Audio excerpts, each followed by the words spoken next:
Brigit, a woman of the earth. Saint Brigit was the guardian of farm animals and the harvest. Stories abound of Saint Brigit increasing the yield of cow and sheep to help those who are sick or in need.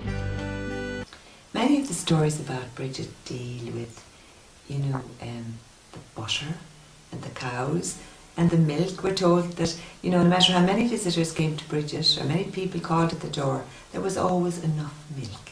And many of the images of Brigit we see are with Brigit with the cow.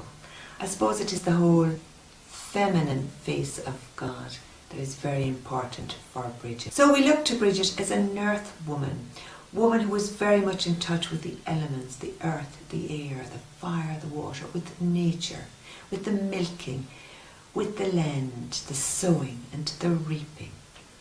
Brigit, very much in touch with the Celtic roots, had a great reverence for all of creation. So I suppose today we could ask ourselves, how aware am I to my responsibility for caring for the earth today?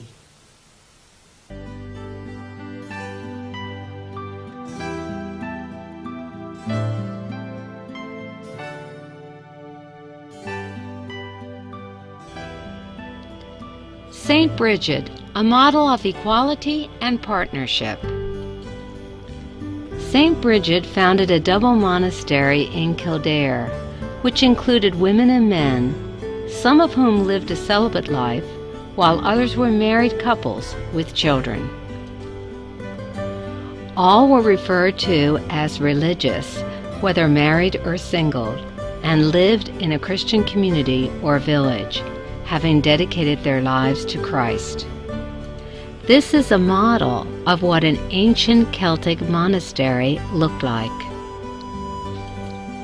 The overall authority within a double monastery often resided with an abbess, who governed both the male and the female houses.